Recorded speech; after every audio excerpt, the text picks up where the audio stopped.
ఆ జిల్లాలో వైసీపీ మౌనం వహిస్తోందా? జిల్లాలో బలమైన క్యాడర్ ఉన్నప్పటికీ ముందుకు నడిపించే సరైన రథసారథి లేకపోవడంతో పార్టీ కార్యక్రమాలన్నీ కుంటుపడ్డాయి. వైసీపీ పార్టీ అధినేత పిలుపునిచ్చే కార్యక్రమాలు సైతం తూతూ మంత్రంగానే ఉండడంతో పార్టీ క్యాడర్లో అసంతృప్తి నెలకొంది. ఇంతకీ ఎవరి నేత, ఎక్కడ ఆ జిల్లా? Watch the story.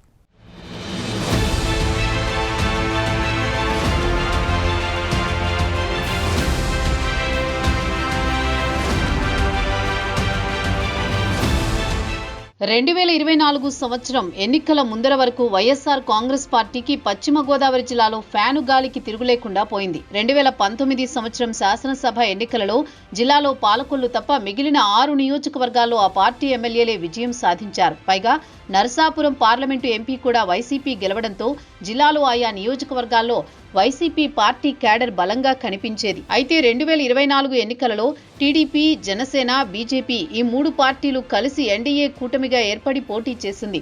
దీంతో జిల్లాలోని 7 నియోజకవర్గాలను కూటమి కైవసం చేసుకుంది. పైగా ఎంపీ స్థానం కూడా వైసీపీ కోల్పోవడంతో వైసీపీకి జిల్లాలో తీవ్ర ఎదురుదెబ్బ తగిలింది. ఫలితాలు తారుమారైనప్పటికీ వైసీపీ కార్యకర్తల్లో ఉత్సాహం మాత్రం తగ్గలేదు.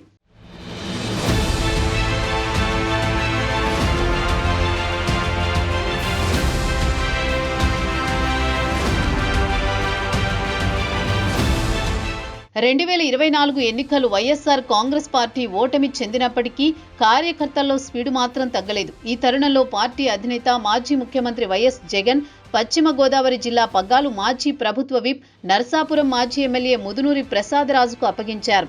జగన్మోహన్ రెడ్డికి నమ్మకస్తుడిగా ముద్రపడిన ముదునూరి జిల్లాలో పార్టీకి పూర్వ వైభవం తీసుకొస్తారని పార్టీ క్యాడర్ ఆశించింది.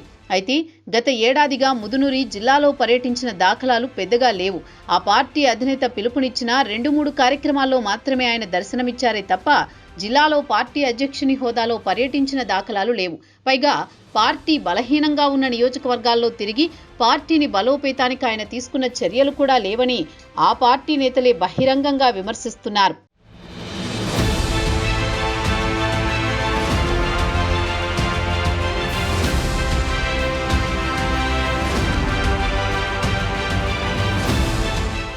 ఇటు కూటమి పార్టీలో అప్పుడే స్థానిక సంస్థల సందడి నెలకొంది. ఈ తరుణంలో పార్టీని ముందుండి నడిపించాల్సిన ముదునూరి పార్టీ శ్రేణులకు కనిపించకుండా పోవడంపై సీనియర్ నేతలు సైతం మండిపడుతున్నారు. పార్టీలో నెలకొన్న ఈ పరిస్థితిని అధిష్టానం దృష్టికి తీసుకువెళ్లాలని కొందరు నేతలు చర్చించుకోవడం గమనార్హం. ఈ తరుణంలో వైసీపీ అధిష్టానం పార్టీ బలోపేతానికి ఏం చర్యలు తీసుకుంటుందో అన్నది జిల్లాలో వైసీపీలో చర్చనీయాంశంగా మారింది. మరి నియోజకవర్గంపై అధ్యక్షుల వారు దృష్టి సారిస్తారా? నరసాపురం ఇన్ఛార్జిని మార్చి కొత్త వారికి ఛాన్స్ ఇస్తారా? లేక ప్రసాదరాజునే కొనసాగిస్తారో చూడాలి.